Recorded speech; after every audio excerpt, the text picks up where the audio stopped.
Good afternoon, everyone. Ladies and gentlemen, how are you doing? Good? Yeah? Yeah? It's Wednesday. We know what that's all about. Country parties, right? Yeah. Okay. But we still have some work to do. So welcome to TLA301. This is advanced version control with Visual Studio 2005 and 2008 and Team System. My name is Brian Randall, and I'm a senior consultant with MCW Technologies. I'm a VSTS MVP and general troublemaker. The talk says advanced in it. I hope you know how to do a checkout and check-in. You don't go home, sorry. You should know the concept of a label. You should understand what a get is and the concept of get by some other format. Now, it doesn't have to be with TFS. I will do some basic operations, but I'm not going to explain them. But the point of this talk is to really look at some areas that will get you into trouble. Now, we're talking about source control, so it's not like we're going back to the days of COM and OXID resolvers and dangling pointers. What we are looking at is fundamental issues that if you don't get right are basically going to cause you a lot of pain and suffering. At the end of the talk, we'd appreciate if you fill out your evaluations. I know they give you free stuff if you win a contest. Enjoy the rest of the show. If you have questions, come see me after the talk.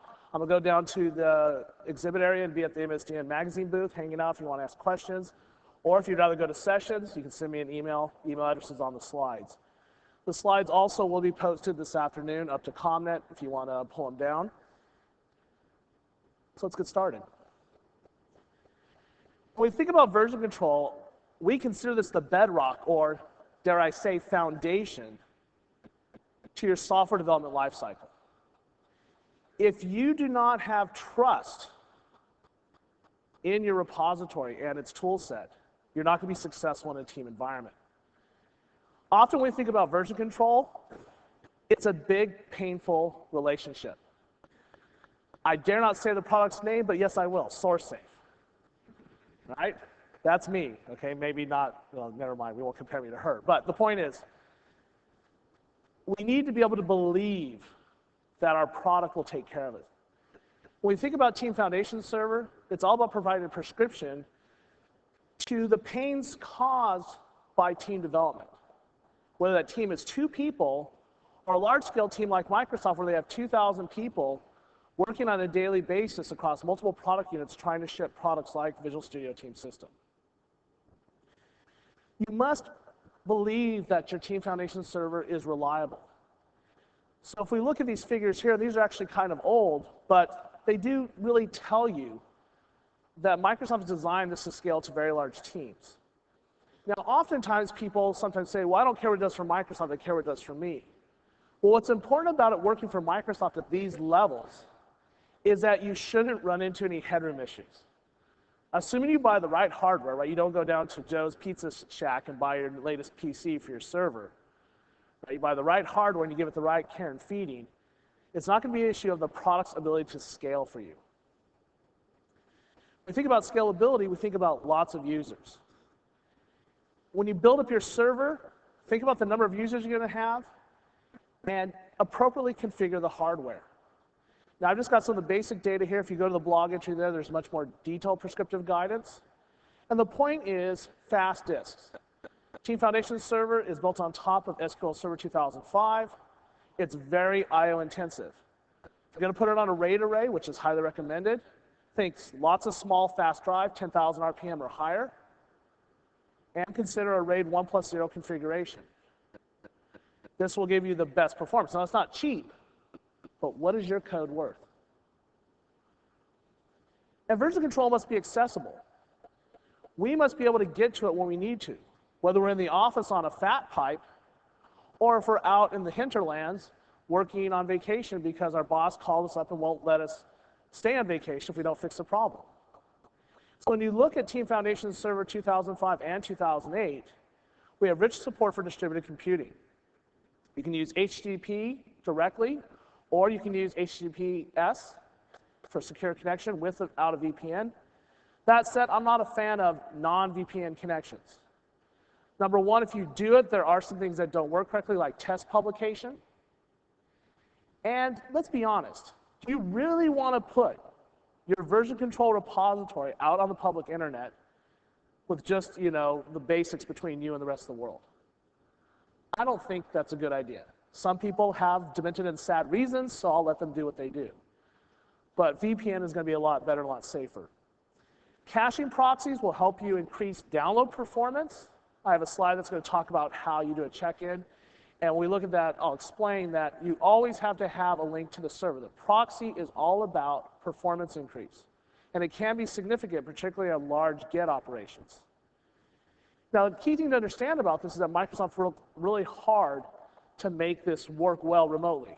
The core team that builds the source code control functions, the build functions, and now the team system web access features are all 3,000 miles away from the main servers in Redmond, Washington, technically Tacoma. They work on a daily basis remote from the servers. In addition, they have teams in India, in China, as well as in Europe. All these people work against the central servers remotely.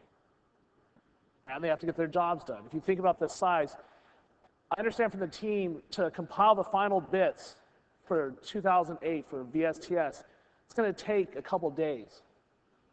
So think about the enormity of that source code base and all the artifacts that make up that product.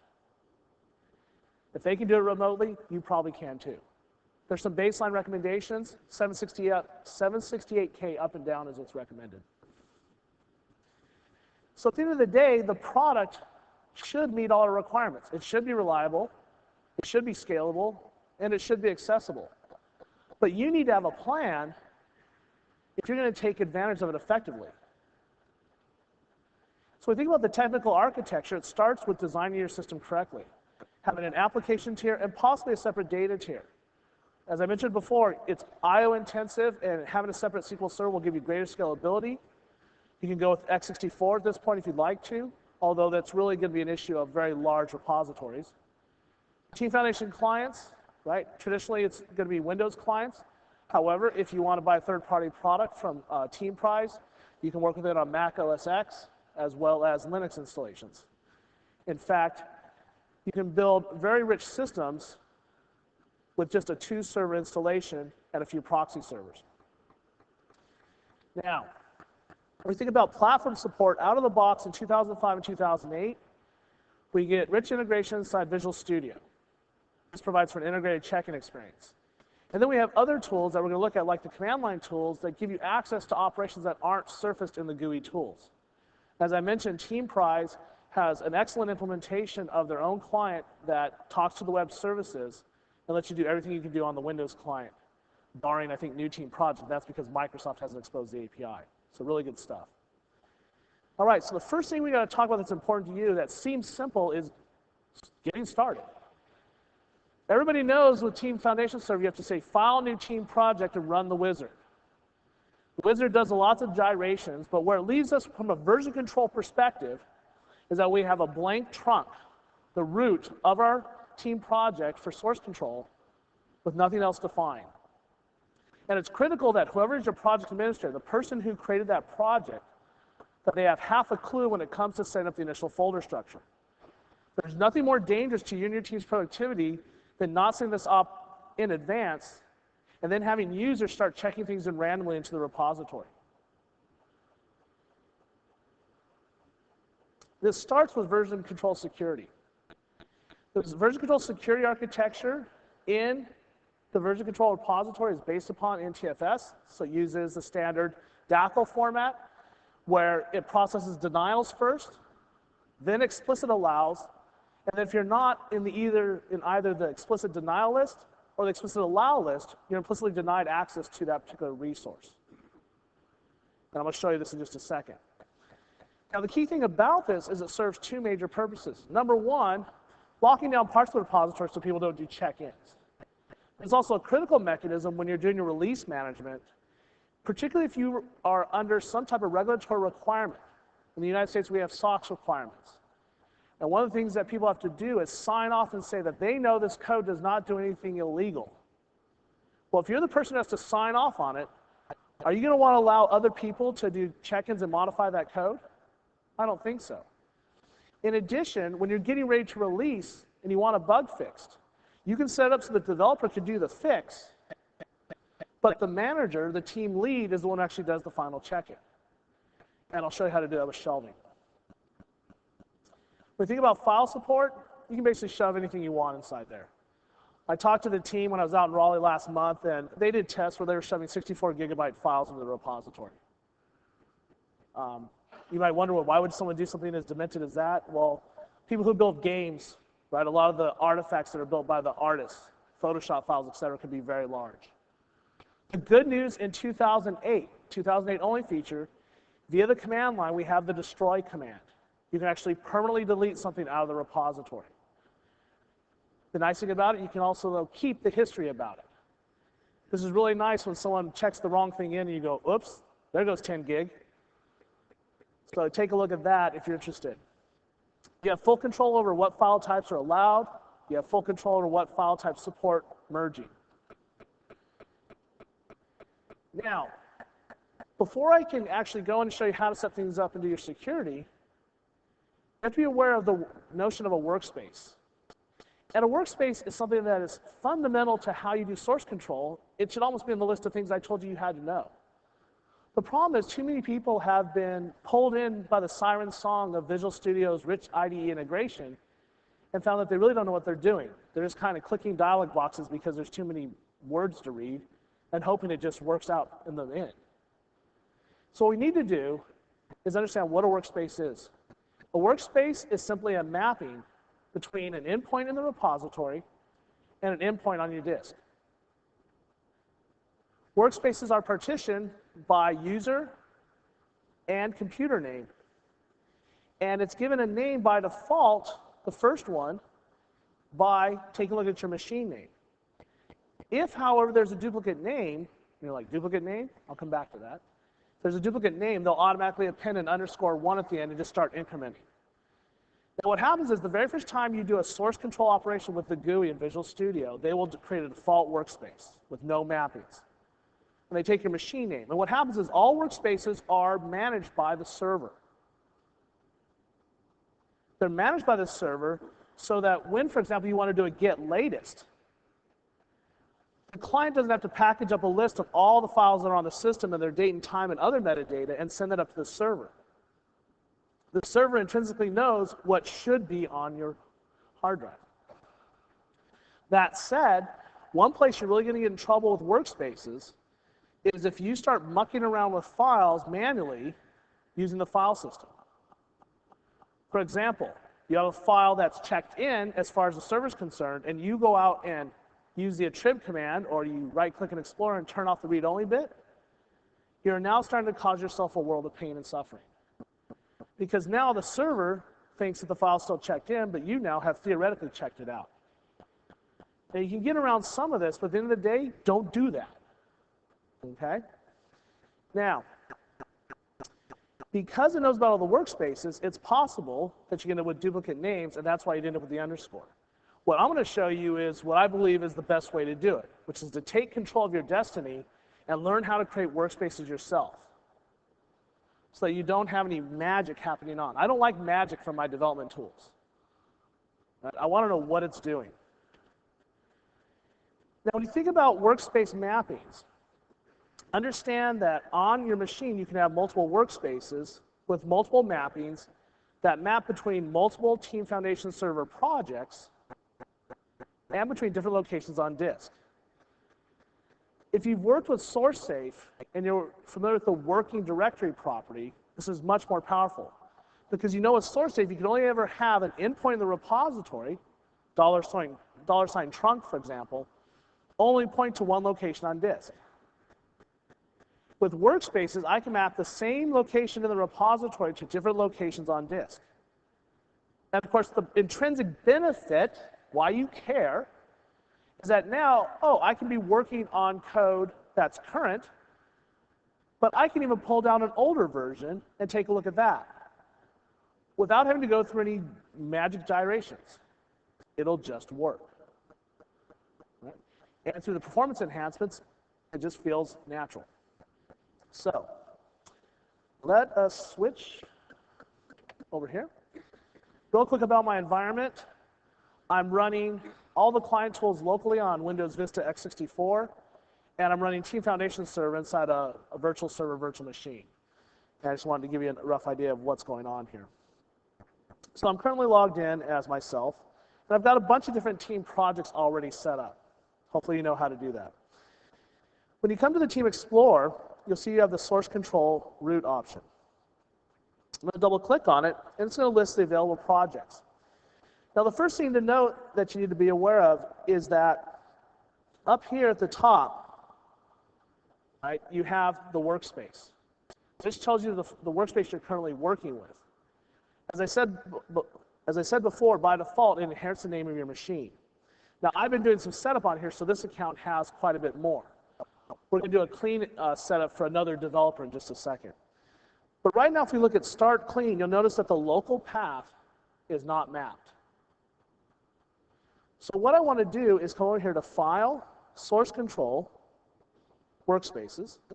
But I could also go over here to the drop-down and select Workspaces. Now you notice already I have two different workspaces for this particular user. I'm going to come over here to this primary workspace, and I'm going to set up a source control endpoint of Start Clean, and I want to map that to C:\work\Brian, and I'm going to call the folder Start Clean.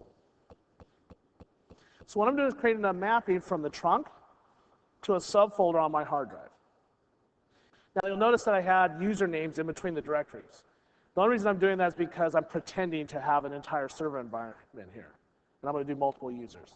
Other than that, you probably wouldn't need to do that unless you share your workstation with someone else. Now the nice thing about this is I do not need to worry about that subdirectory. It doesn't exist. It'll get created for me. Now I'm going to click OK, and I'm getting a dialog box. It's got more than 3 words. I'll tell you the point. You've adjusted some mapping. They don't necessarily know if you did something to an existing mapping or another mapping. They just know you messed with your mappings, and they're warning you that when you're done, you most likely want to do a get latest to synchronize your workspace with the server. So I'll click OK, close. Now I've got a local path, and if I right-click and select Get Latest, I'm now up to date. If we go out to the Windows Explorer, go down to the Work folder, you notice it created Start Clean for me. That's the first thing the project administrator should do related to source control. They should go set up a root workspace that maps from the trunk to a location on disk. Now let's be very clear about one additional feature here. You don't always have to map to the trunk. I only did that because I don't have any folders yet. If you're going to be a project administrator, configuration manager, release manager, whatever title you want to use, you typically will have top-level workspaces and mappings like this. Developers on your team, probably not. If you have lots of projects and solutions and you're working on different types of applications, you can drill down all the way under your source folder and into your solutions folder and only map at that level. The key is understanding that that dialog is where the magic is taken care of. Now at this point, I just have the trunk, but I can actually create folders. This button will not light up if you don't have a mapping set up.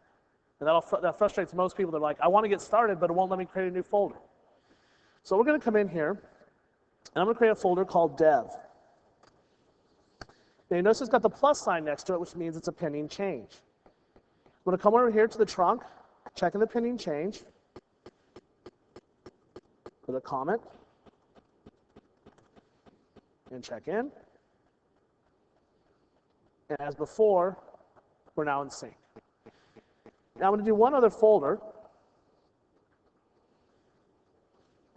and I could have done this at the same time. Checking my pending changes, and check in. Okay, that's probably the minimum you should do. You can continue to add folders over time, and really it's a lifestyle choice for you and your team. Right, some people like to separate their specs into another subfolder called Documents. If you're working with graphic artists, you might give them a section of the repository. But in either case, we're starting with just our main folder called Dev, and this is going to be our active development environment.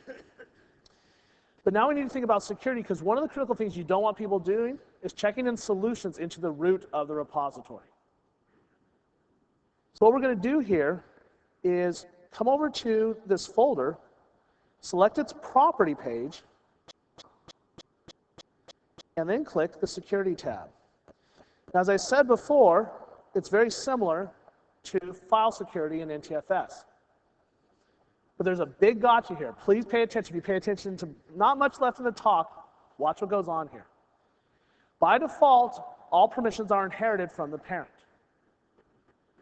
I right-clicked on the dev folder, and you'll note that Inherit Security Settings is on. Perfect, right? Take a look there, and hopefully you can see. Yeah, it's a little better on the screen there. I'm going to uncheck, and notice what happened there. It unchecked the read permission for my project readers. Well, you're thinking, Brian, what's the big deal? Let me cancel out. Let's go back in. Go to Properties. Go to Security. Let's click on Project Administrators. Notice all the checkboxes. Team Foundation Server, all the checkboxes. Now it's unchecked. As soon as I click OK, I'm going to lock myself out of the folder. Whoops. Thank you very much. We're done. Okay. Boss, we got to create a new team project. What? Okay. It's like, yeah, that's by design, unfortunately. Okay, it's actually a bug. It's something they need to fix. But the point is, it still works this way in 2008. It's one of those things that if you read the spec, sure, they did what the spec said, but someone wasn't really using their brain. It was kind of like, I will do as I am told because the spec says it. I'm from California. I'm just imitating my favorite governor. Thank you very much. Now, what I'm going to do here is say, you know, it's probably best that the administrators and the project administrators can actually have these rights. Okay? Excuse me, contributors. I want them to read, check out, check in. They can label. I don't know if I really want them locked. I'll let them lock. And that's probably about it. Oh, check in other users changes? Yeah, that's probably good. We trust our team. Project administrators, and you can see at this point we're really looking for a Control-A adjust option, but no, we don't get that. But the key is you only have to do this once. Get this set up, and you can do the other ones later. And actually, service accounts, you might want to give them access. Otherwise, things like your team build won't work. All right, that should be good enough. Now, once I've done that, I can go over to the trunk, go to security, and now that I've done that, I can come over to my contributors and take away their ability to check in things. And I'll leave the rest alone. And here I'm saying I'm going to trust my project administrator to not be a complete putz and check something into the root. If you don't trust them, uncheck their privileges too. At a minimum, that's what you have to do with security. Beyond that, as you start to build out your subfolders and structure, they're just DACLs. The thing to watch out for is the minute you turn off inherit, don't click OK. Now, the other thing to write down, what happens if, Brian, we screwed up, I did it, and I don't want to say new team project? You need to log on as a member of the local administrators group that created your installation. Typically, it's referenced in the installation guide as TFS setup.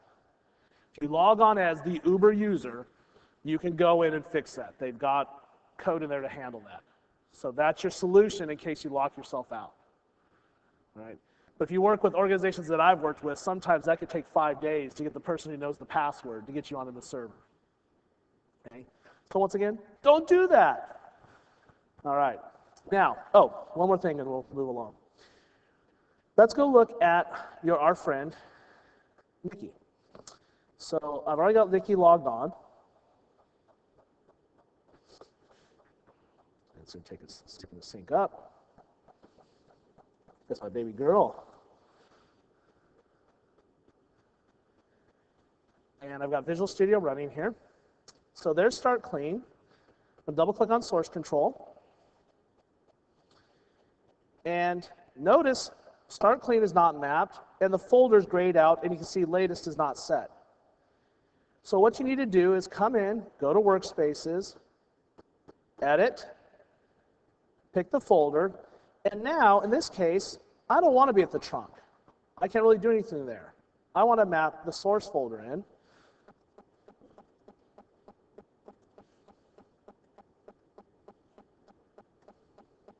And we'll call this start clean. Click OK. Click OK. Close. Get latest. And now I don't have that mapped, but if I drill down, source is now mapped. So the first example is what your project administrator should do. Your devs and other people should set up their mapping to the relative level in the repository that makes sense for them. And that's where you'll have some sanity when you start working with code. All right? Now the next thing I want to show you really quick is, how do I get existing code in, Brian? I can't quite figure this out, because what people try and do intrinsically in their head is they say, you know what? I'm going to go click this Add Files button. And I'm going to add a folder, and I'm going to go navigate up to here. And I'm going to add that existing project. And what's going to happen is, it's not going to work. Or if it works, the code's not going to be put in the right location in the repository. What you always have to understand when you want to put code into the system that already exists is you need to move it into your mapped workspace folder on your machine. So in this example, I want to go out to Windows Explorer. I'm going to go to that hold directory. I'm going to copy map system. And I'm going to bring it down under my work folder, Nikki, start clean, paste it in. And now I'm going to come over and click add folder. Map system shows up, click OK. I'll get a warning because I have a file that shouldn't be there, a user options file that doesn't get added. It's restricted. Click OK. Got a pending change. Check in the pending changes. Added existing code. Check in. Now I've got the code. And the last thing that you'll run into when you add existing code, assuming it wasn't already bound to something silly, is when you open it up in Visual Studio, it's going to say, hey, you opened code that looks like it's under version control, but I don't know anything about the server you're working with. So we click yes, select all the items, click bind, click OK. It's going to say, hey, I got a bunch of files I got to change. No problem. Let me check them out. Right click, check in, rebound code to source control. Check it in. And that's how you get code into your new team project that you already have with workspaces set up correctly. Now, any other developer should just go through the same steps. Go in workspaces, set up the mapping, get latest, and they're happy as pie. All right, so I'm going to log out Nikki because I really don't need her for most of the stuff I'm going to do. But I'll leave her here just in case. You never know what I might decide to do. Okay.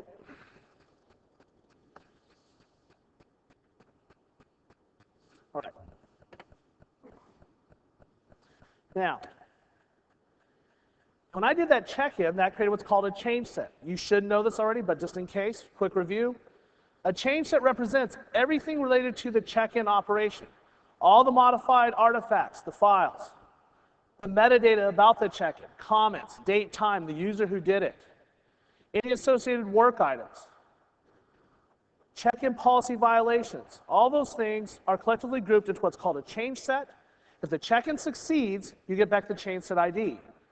And that basically represents a unique point in time in the repository. What was done with change set 32? Well, these files were added, this is the comments, here's who did it, etc. And change sets are something very powerful that allows us to, number one, go back and look at history, but as well as use as a mechanism to do things like branching. Change sets give us that nice integrated check-in experience where we get to do it all at once. We don't have to go through and do different things like checking the code and then close out my task and then go in and update my report status. It's all there, one dialog. Okay, so this is a little bit internal plumbing that's mostly just geeky stuff, but it's interesting to understand how the system works. So imagine I've got some code checked out, and I decided to do a check-in. Now the way this works is they use the low-level HTTP feature inside Windows to do an upload, a file transfer, to send the files up to the upload handler and into a SQL server. This is done through the Aperture Web Services that then connects via standard TDS to SQL Server and posts the files into the system. Behind the scenes, they have something called the Delta Fire. And what happens is the Delta Fire goes through and starts looking at the file and diffing out the changes. Now, one of the things that's different from other repositories out there is a lot of systems store the Delta, and then whenever you do a get latest, if you don't have the latest version, they have to go through and take the original and start bringing the deltas together. What Microsoft does is they always store a full copy of the most recent check-in, and then they have the deltas for the older version. Then what happens here is if I want to do a get by change set, that's what the number 12 represents, they pull down the most current version, and then they use the diffgram for version 12 and merge it on top of it, and I pull it down through the download handler. Understand that if you're using a proxy environment, you still have to have the direct connection for the upload operation, because that goes straight to the server. In addition, in this example, I would probably have version 12 in my cache, so it would bypass the cache and go to the server. So this Delta Fire gives you some significant savings.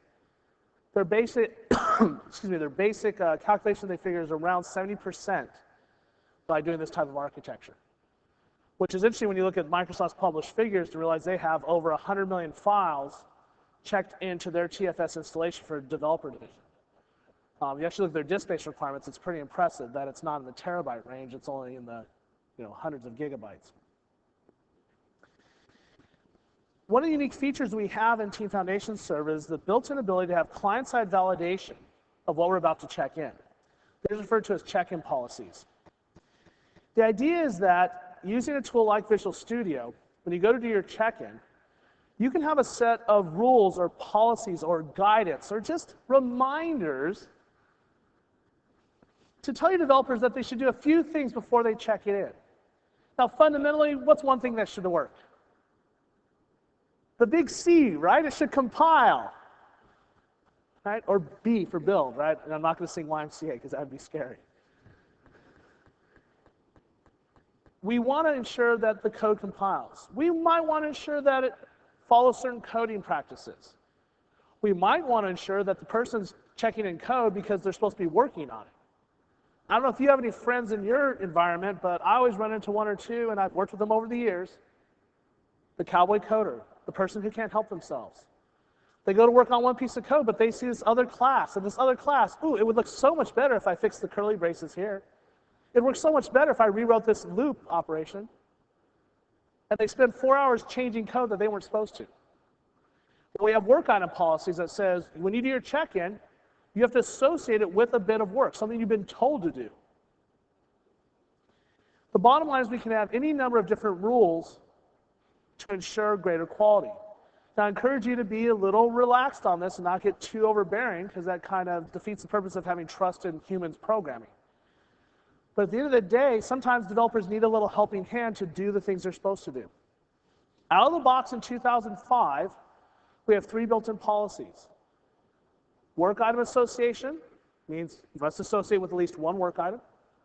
Static code analysis, which means you have to run the static analysis for managed code, which goes through and looks at the IO and looks for whatever rules you defined as a team. For example, you can set it to look for a high cyclomatic complexity. And if it's above a certain level, you can actually make that a compile failure. And finally, you can enforce testing policy. A developer must have run their unit tests before they check in. Now, those are in the box.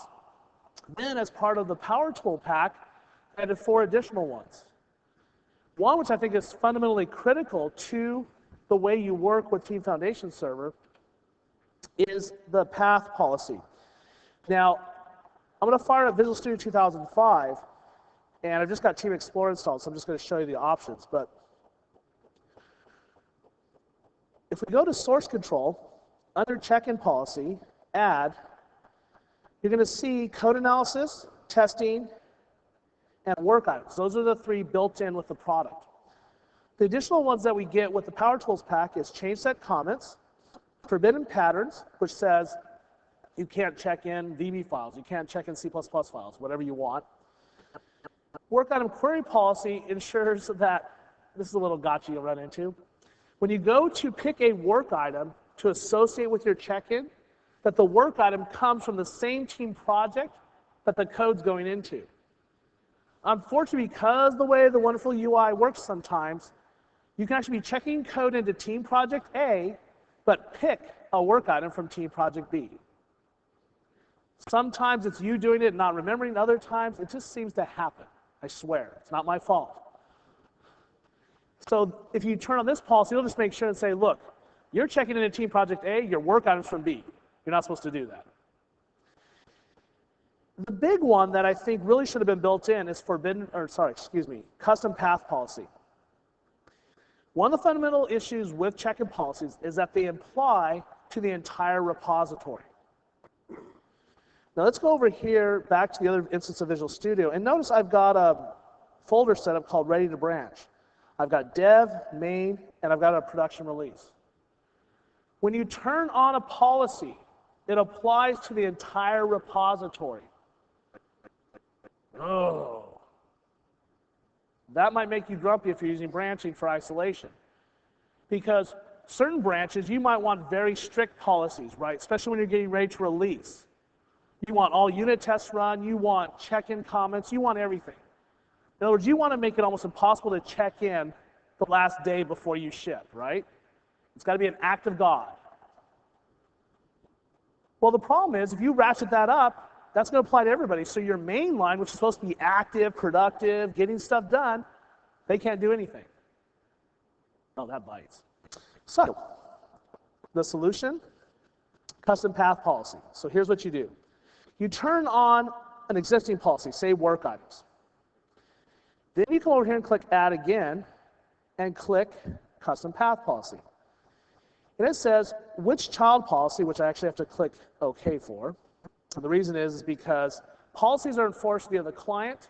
The server doesn't know about it until I close the dialog, and at the time I close the dialog, it serializes the metadata to find an iPolicy definition up to the server. Once I do that, I can go back into team project settings, source control, go to check-in policy, add, and click custom path policy. And now I can see my child or buddy policy. And then I come over here and I can specify that I want to make sure that, only applies to docs. Basically any reg expression I can come up with relative to the folders. What I'm saying now is that when I click OK, and I do one other item, which is disable, I only want work items enforced for that particular section of the repository. This is kind of a hack underneath the covers, which I'll explain in just a second. But at the end of the day, it's something you're really going to want and need. Now, a couple things you might wonder, well, Brian, we're on 2005 today, so we're happy. And someone else says, Brian, we're on 2008 Beta 2, we're going live. What do we do?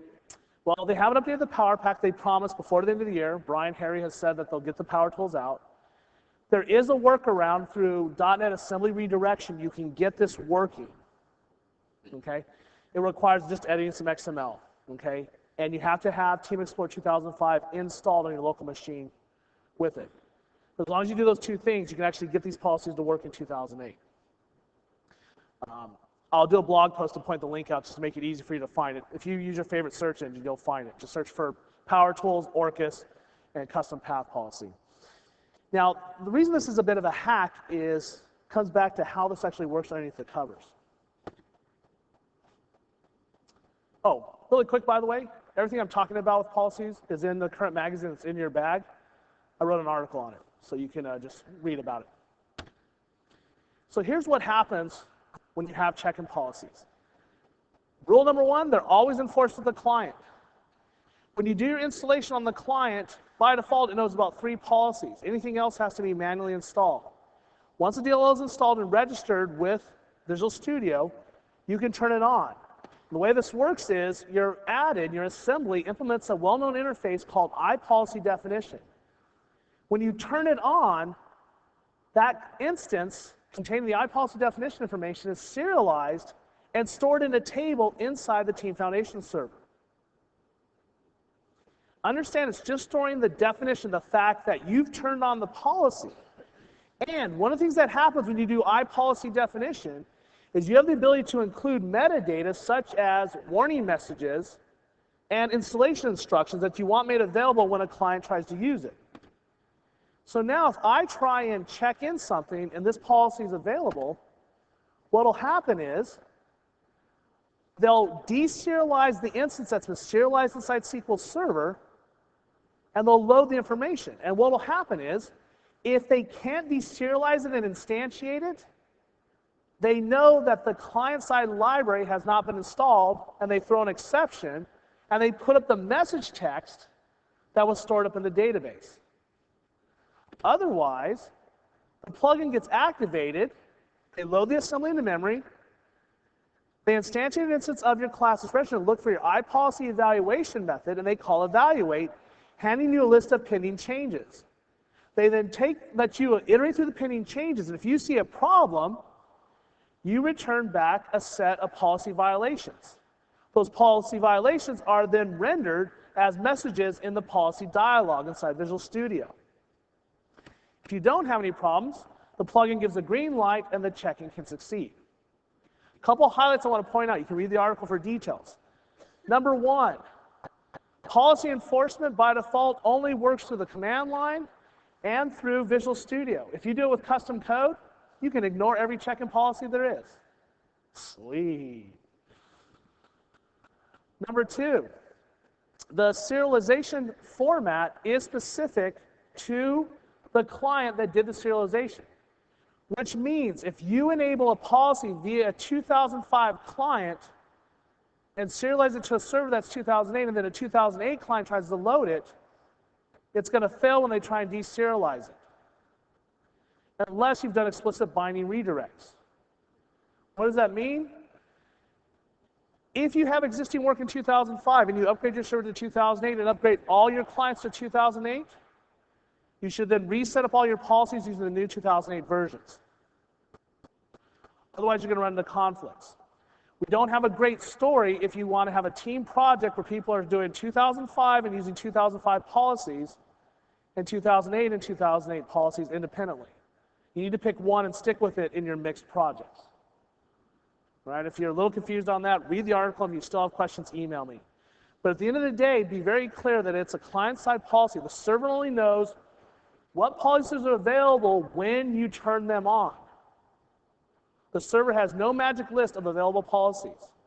It's what gets installed on the client, which means at deployment time, you turn on a fancy policy like one from the Power Tool pack, or you write your own, you have to deploy that to all your developer machines. Now you may be wondering, well, how do I do that, Brian? It's really straightforward. If you download the code from my article, I'm going to cancel out of here. And if you open up the download, it's not there, so let's go to Open, Project,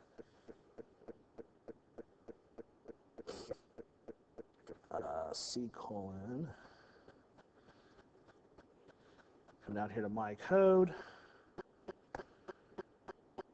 the November issue, Team System.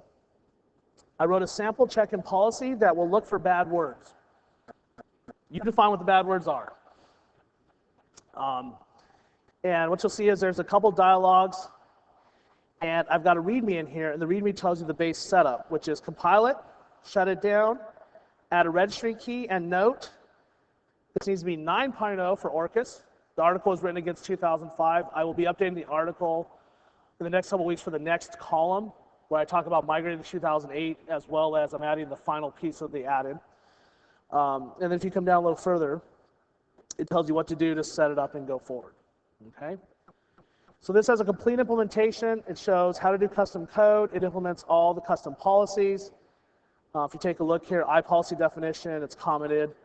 It's VB if you prefer C# add semicolons. It really is about that. There's nothing that's VB specific, because I'm just using the Team Foundation APIs. And I did not mean to do that, so we'll bring it back up and go back. So you pass policy, it gets checked in. You fail policy, what happens? You get a dialog box saying you failed it, but you can override it. Yes, you heard that right. You can override policy violations and still do the check-in.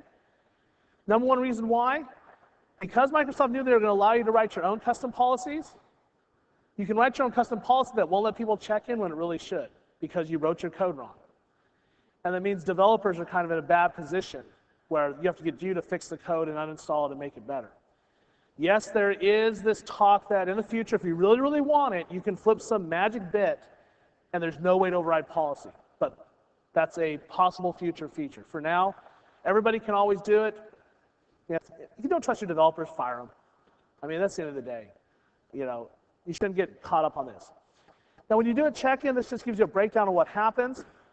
First thing it does, it tries to validate policy, loads in the check-in policy engine, loads the assemblies. And here's what happens with that helper policy I showed you earlier, the custom path policy. It's really a hack, because here's what happens. You first register the original policy. I want to make sure you put a work item. But remember, we don't want to make that for everybody. So we added that custom path policy and then disabled the first one. Why did we do that? What happens when they load the policy evaluation engine, they enumerate the list of installed policies regardless of whether they're enabled or disabled.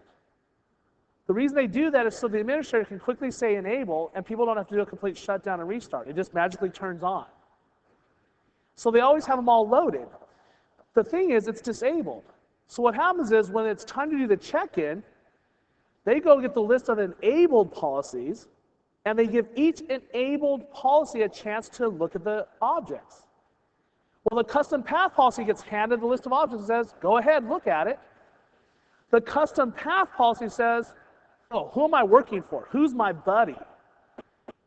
And it has stored a reference to the assembly. So what they do is they instantiate a reference to the original policy assembly, work items, and they just do containment and delegation. They hand the array list over to the original one.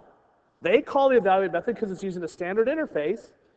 They hand the results back, they drop the assembly reference, and they hand that back. And what they do is they just look at the path. If the path of the pending change object on the server doesn't match the restricted path, they just skip it. So it's a bit of a hack, but the nice thing is it works. Once we do that, we commit our changes. That generates a change set. It updates the work items. And it updates a work item through association. It creates what's called an artifact link. And if necessary, we'll generate a check-in email message. So that's all the stuff that goes underneath the plumbing when you do a check-in and when you're using things like policies. Now, checkout by default for most files is going to be a shared checkout. Of course, this is controlled by you on a team project by team project basis. In 2008, for all those people who came from SourceSafe and can't help themselves, excuse me, if you go to your team project, so for example, start clean, and go to source control, you now have a new checkbox. Enable get latest on checkout. Right, the default behavior is you go to do a checkout, it takes the latest version based upon what's in your workspace, not the latest version on the server. And for a majority of people I've talked to, that freaks them out. What do you mean it doesn't go to the server to get the latest? Of course I want the latest. I don't have it checked out. Well, sometimes you want to work with an older version because you're not prepared to deal with the trouble that someone else has gone on you. So if you prefer the old school SourceSafe, go to 2008 and turn this on. You'll be a happier person. The rest of the slide is just BS. You can read that later. Checkout lock types.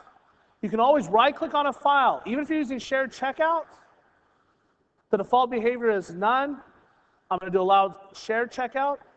Or I can do an exclusive checkout, which prevents people from checking in or checking out. Or what we like to call the anti-social lock.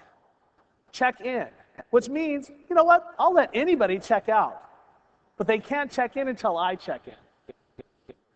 Then what happens once you check in, it basically rolls back to a shared lock, and then everybody else just gets a chance. There's no queuing, right? The next person doesn't get the lock. There's no handoff.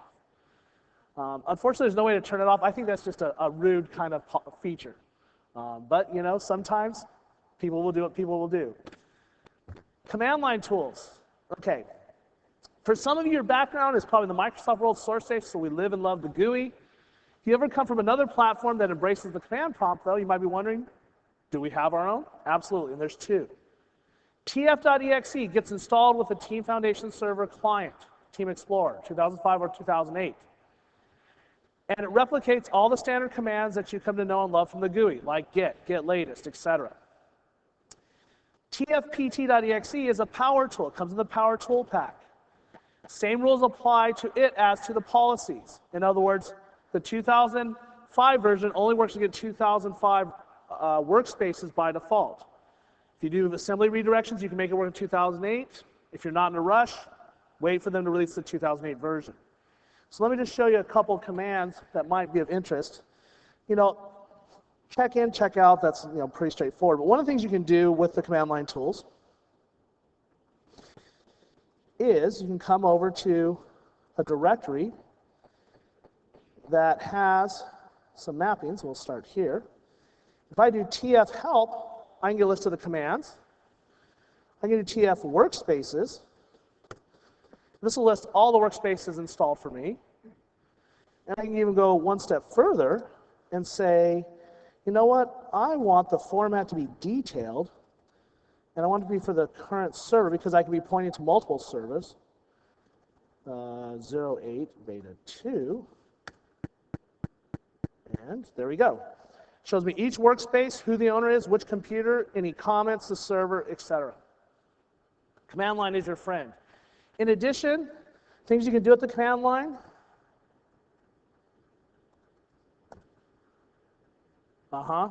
Yeah. Help. Okay. Know what's really cool about destroy is there is a keep history option, so you can keep all the information about some old code for review, but you don't have to pay the price of large objects in your database. So that's really fun. TFPT help. Most of the stuff has been updated and replicated, such as annotate, which is blame. UU is kind of cool, but there's actually a hack to that in the UI that I'm going to show you. Some other enhancements like TFPT history will show you all the history across multiple branches, which you don't get in the GUI. So that's worth looking at. And finally, the last thing that is important for people is rollback. What happens when you do a check-in and you find out, oops, I screwed up and we haven't turned on policies and I broke the build? You can actually run TFPT rollback, specify a particular change set and file, and you can actually roll that back to a previous version. Okay, I can't do it here for you because I don't have the extra bits installed to redirect it to my 2008 assemblies. But when they update that, you'll be able to do that also, or this works against 2005 today. Just download the Power Tool Pack. All right, Manage Code API. So everything that's available through the GUI, available through the command lines, is duplicated in a set of managed interfaces that you have automatically installed when you install the Team Explorer client. Probably the best way to get into it is to read the article series that I've got listed here, where I'm building an add-in for Word 2003, which I've upgraded today to 2007, to allow you to check in and check out from Microsoft Word directly. So what I'm going to do is go over here, and first thing I'm going to do is change my workspace to docs. If we go to document management, you'll see I have a file called inthebeginning.docx checked in. I've got the latest version in my workspace. I'm now going to go open up the code, which currently is in 2005 edition. Next, the article I'm updating will go to 2008. If anybody wants this code, I'll post the updated version, which works with 2007 and Visual Studio 2008. And basically, there's a bunch of hoo-ha here that's related to Word, which is not interesting. But all the code here, such as TFS VCUtil, shows how you do check-ins and checkouts, get the list of folders, find out if a document's under version control, connect to the work item store, read work items, etc. So just let me show you how it works. We'll fire it up. In debug mode, this will launch Word 2007. And see, this is existing doc. I'll come over here and open up in the beginning. We go over to the add-ins. You'll notice at the top it says read only. I'm going to connect to the server.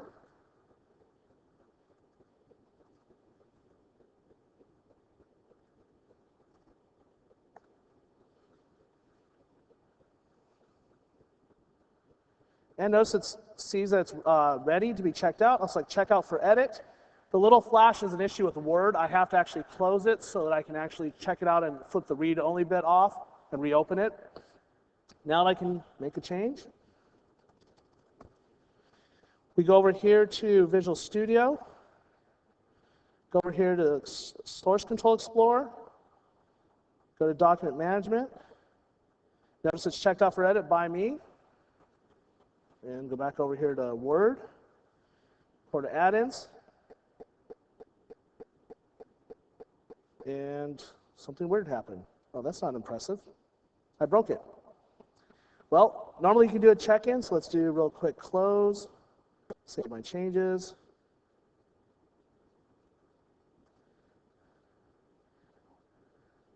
And of course, I played with this morning, so I'm sure I broke something.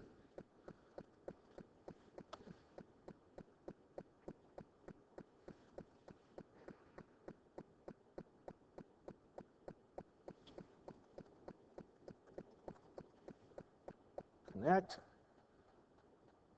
Okay, I'll do my check-in. Edited doc from Word. You can click the Work Items button. And I can run the All Work Items query. I can associate a work item. I can also resolve one if I want to do that, assuming the work item allows me to do that. Click the drop-down. Click OK. Give it a second. It's going to close. And change set 42. Go to Visual Studio. Go to Source Control. Go to Document Management, Main. And I really didn't want to double click because that opens it back in Word. But if I go to Show History, there's the change set. There's the work items. And double click on the work item. And there's the change set links. So everything that you can do from Visual Studio, you can do from that code I just gave you. Okay, so take a look at that. All right. The last big thing we got to talk about is branching and merging. And when you think about branches, they're very much like a little puppy dog. Oh, they're so cute and cuddly. They're going to make my life so wonderful. They're going to give me lots of love. But they need care and feeding. Now, what is a branch? When we think about a branch, it's a way to basically have lots of users work in isolation, but still have all the benefits of version control in a team environment. When we think about this, we're thinking about a way to enable parallel development and keep our developers active. One of the big things that people run into if they don't embrace branching is that they tend to go into what we call code freezes. Code freezes are bad. We want our main line to be active. We want our developers producing artifacts. We don't want them sitting around waiting for someone else to fix bugs.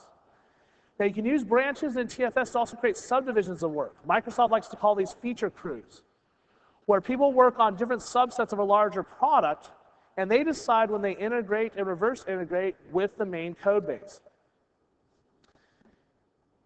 It's a configuration of your source. When we think about branches, we want the branch to be a full contained view of a section of code that compiles and builds something interesting. So at the end of the day, a branch is all of these things. Why concurrent development? It's that simple. Right? If you don't have branches, it's hard to have an active mainline. Using Microsoft as an example, if they didn't have feature crews and sub-branches, they would spend their time just dealing with broken builds all the time. Because there's too many developers. We're talking an average of about 2,000 developers working on things on a daily basis. When we think about using branches for isolation, the four major patterns are the notion of a release branch, a feature branch, a team branch, and an integration branch. The idea behind a release branch is we want to take changes and isolate them across the different releases so that we can always go back and get version 1, version 1.1 as they were. And sometimes we put changes into a version 1.1 update that we're not going to replicate back to version 1 and will not need to be in version 2. But we still need to be able to service version 1.1 in case some bad bug comes up. In fact, one of the things that Microsoft does is once they do a branch out for beta, they don't make changes into the beta branch and then merge them back into the original source tree. They actually do the update in 2 different branches. And that's what can happen if you're going to do release branches, where you go in and you make a bug fix for the release and decide, yes, we need that back in main, but we'll just go back and make it at the same time. Feature branches, experimental, risky work, or in the case of large development teams, you can do what Microsoft does and have entire feature crews. Entire sets of developers, testers, product managers working together on a subset of code where their feature is highly active, very volatile, but they've taken code from the main line a couple weeks ago. The best way to put this in your head is think about how Microsoft has factored .NET. We have CLR, and we have ADO.NET. The team that builds ADO.NET is known as the DataWorks team. I did some work for them a couple years ago. And what would happen is they would do an integration with main and their private branch. And what they would do is they would synchronize the sources and take a snapshot of a good build of the CLR. And then they would work for a few weeks, and their code was in constant churn. We would get builds of ADO.NET that, well, weren't so sexy, right? But the key is they were doing just the churn of ADO.NET. The CLR was stable and had known issues that they knew to work with. Then at a certain point in time, they integrate back into main, and once again, they pull back down from main. Team, just as a mechanism to keep entire teams separated who are working on fairly independent items. One of the things you should be aware of when you create your team projects is that we don't create new team projects every day. We have a fundamental limit to the number of active team projects that are reasonable on today's architecture. So it's quite possible you might have a team project dedicated to sustained engineering of small projects. And what you want to do is have individual branches for those little products within one team project. And ultimately, where it's really popular is through integration, where we want to bring stable code together and deal with the issues of bringing it together means. Right? When ADO.NET had to get pushed up into mainline, it's possible that they could cause problems for other teams. For example, the Visual Studio GUI team, when they picked up the new DataWorks DLLs, they had to deal with things that broke the Server Explorer. Right? So these are 4 major patterns that most people work. There's a lot of sub-patterns you can find out there. The key is to find what works for you. The whole point is to allow a set of files to evolve on divergent paths, keeping people productive simultaneously. And the nice thing about this is that we maintain our history and relationship across the board. Not all this is surfaced in the GUI, but you can get to it at least with the command line tools if you need to go cross branches. Within a branch, though, you have all the features you would have at the high-level team project.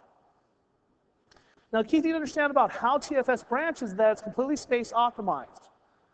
Branches are fairly lightweight. You only start expanding storage when you actually start changing the files from the branch. And we're using the same delta file or differencing engine to handle the differences when we do the branch from the original copy that we branched from and the ones that we're changing over time. Merging is the process of where we're going to synchronize or integrate changes from one branch to another. This supports all the standard operations that we're going to do: edits, additions, deletions. And yes, it's bidirectional. I can, what we call, forward integrate, as well as reverse integrate from one branch to another. And the system maintains the relationship so it knows what came from what. Branching is not for free, though. So like, wait a minute, you said it was a puppy. Well, yeah, that's right. Well, you got to feed a puppy. You got to take care of their boo-boos and when they eat your shoes. Well, branching's not going to eat your shoes, but merging might. There's an inherent cost to keeping branches in sync, if that's what you need to do. Because you have to rely upon the fact that people could make conflicting changes. And just like what happens when 2 people work on the same source file and do a check-in, when you do a merge and you have conflicts, you have to go through that same resolution. The fundamental problem here, however, is if you have a larger scale product, think ADO.NET and the CLR, and you start doing a merge, the people that handle the merge conflicts have to have good knowledge of the source code base. In addition, you have an issue of latency. The longer you wait between integration and synchronization, the higher chance you're going to have more conflicts to deal with. So the question is, where do you pay the piper? Do you pay up front in that you do lots of integration and keep things in sync? Or do you put it off to the end and just have one big integration party? When I last talked to Jeff Beeler at Microsoft on the current work they're doing on to finish up Orcus, they would go through and teams would get 1 day. That was their day to integrate. That's how they did, handled conflicts, got it all working. And the thing is, if you signed up for a date, that was your date. You better be ready. Now, Microsoft has some unique problems with their scale. And still think about you, if you're the release manager, someone else, the dev lead, you need to allocate time. And preferably, the recommendation for most teams is integrate on a weekly basis. Now, when you think about it, you start off, first of all, think about your model. Are we doing features, release, teams? The most common thing we see out there and what we're recommending people try is what's called a promotion model, which typically involves 2, 3, maybe 4 unique branches. And the idea is that we're going to start at a baseline development branch that's very active and might not be stable. You'll then promote code over time to QA, aka main, and often to release, or you can even have a stabilization or integration branch if necessary in there. Once you decide on the model you're going to do, you need to think about your quality criteria. What are the rules for checking into a particular branch? Right? We talked about check-in policies. So if you use that custom path policy, you can have dev you have to have comments. If you want to check into QA, you have to make sure there's work items associated with it, and you have to make sure that you have run static code analysis. And if you want to check into release, you got to be a dev lead, and you have to run the gauntlet, which could take an hour to do a check-in. But you have to think about this in advance. And you need to finally define the permissions. As I said before, if I'm responsible of putting my legal rear end on the line to say that this code doesn't do anything bad to our financial systems, I'm going to want to lock that down so that people can't mess with that code. So here's a basic example of a promotion model, where we have dev to main to production.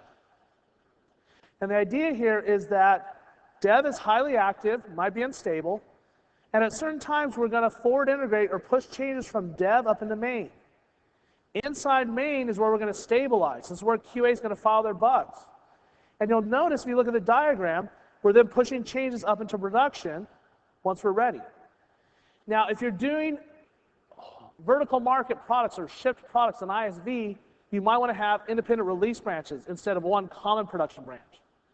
A production branch is very useful if you're more of an internal IT department, where you're consistently, just over time, iterative development and adding new features into production on a regular basis.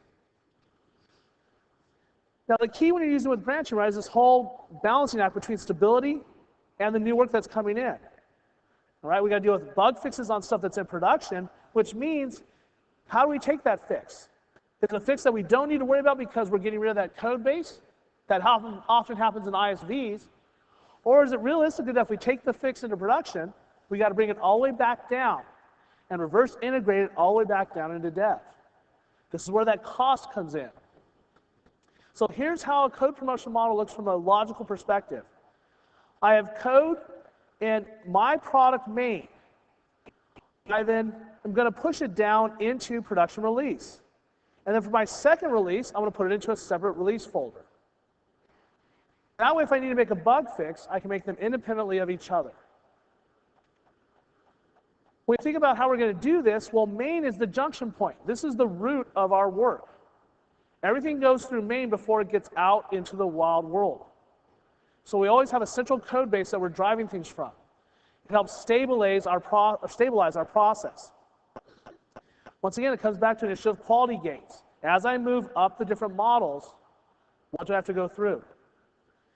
Now, when we think about forward and reverse integration, 2 common terms you'll hear. Forward integration is when we push from the parent into the child. So dev goes through and says, I think we got these features ready for test. Let's forward integrate them up into main. Testers start testing. They go through. They're finding things. Bugs are filed. We make fixes. The fixes are approved by test. Then we bring the fixes back into main. That's when we reverse integrate in. So the whole process is forward and reverse integration based upon your cycle. Frequently, you can read these slides later. I just want them here for your information because I want to show you how to do this. Baseless merges, real quick. Don't do it. Recommended only for exceptional cases. What happens when you do a baseless merge, this allows you to push changes across branches that did not relate to each other. Okay? And you really only want to do this in very exceptional cases. We typically want to always go from parent to child and back through that model.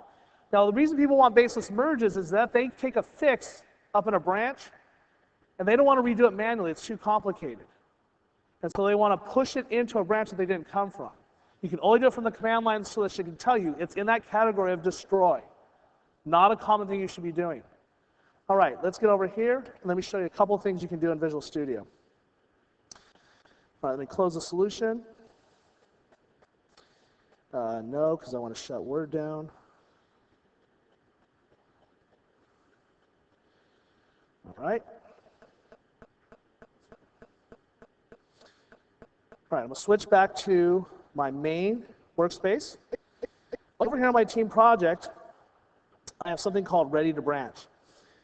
And in Ready to Branch, I have created a set of folders. Now you'll notice that I have source under dev, source under main, and I have one project called math system. It's just a Windows form with a DLL, just a little bit of code to have us be able to do something. And then I have a folder called release. So let's go into dev. Let's open this up. And let's make a change.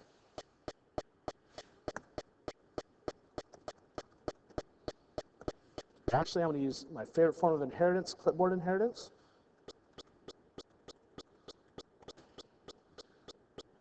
Carriage return. And I think we'll leave a bug in there. Because that would never happen, right? You would never copy code from another piece of code and not thoroughly fix things and check it. Hey, look, it built. Already on. Let's check it in. Okay, added new code. Check it in. All right, now I go to Source Control Explorer. At the source branch, I'm going to right-click and select Merge. Now notice it says from where to where. And for this example, I'm going to say all changes up to a specific version. Next, latest. I could also do, though, by label. If I had labels, I can come over here and find, and I could do it for that particular release. In either case, I'm going to sit by latest version and hit next and finish. And what we see is both sections have changes. Let's auto merge. And it worked it out. Great, no problem. Click close. And now you're not done. This is what a lot of people forget. All your operations are two-step, two-phase. I declared my intent to merge. Now, whoops, right there. I need to do the update. So let's do check and pending changes. Now I've just forward integrated up into main. Now we go into main, they run some tests, and they find the bug in subtract. So I come over here, open up the code. Now I'm working out of code out of main. Let's open up integer math, change this. Okay. Checking the change.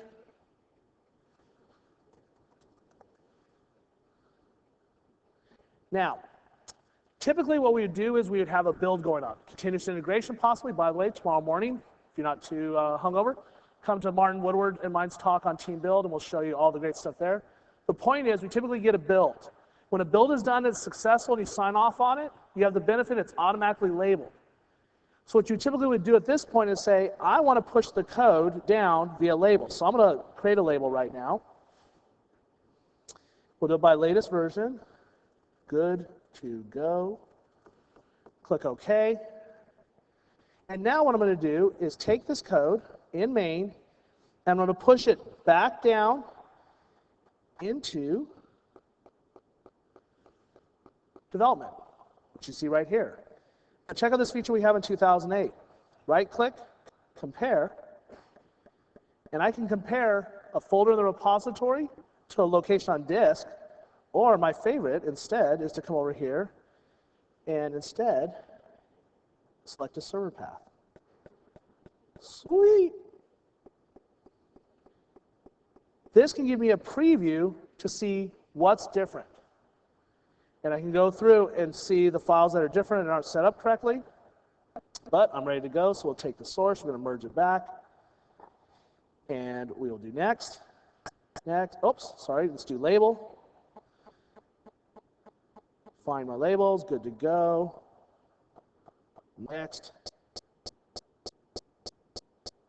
Did I not? Am I in the right branch? Well, in either case, should be able to do the merge. We'll try latest. There we go, auto merge. And add conflicts. I must have hit the wrong branch. Someone probably saw what I did. Well, normally that'll work if you're paying attention. One other thing I want to show you though is cherry pick. This is pretty sexy. A lot of people don't know you can do this. I have some code here in Math System. I've done some changes. If I look at the history, where I added a subtract button and I added subtract code. I want to push the code up into main, but I only want to do it based upon a specific change set. So I'm going to go from dev into main, and I'm going to tell it I only want to see the added code for subtract. So I hit next, finish. I'm going to check in my pending changes.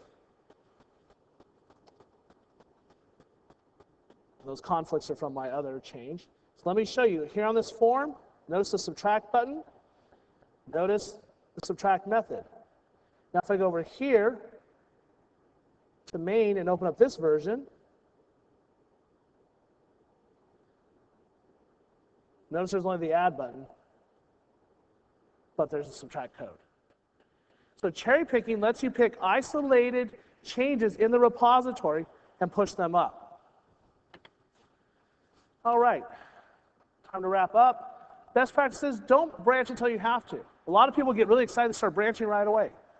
Do it in a progressive fashion as you need it. Think about the reason why you're doing it. All right, try and branch full configurations.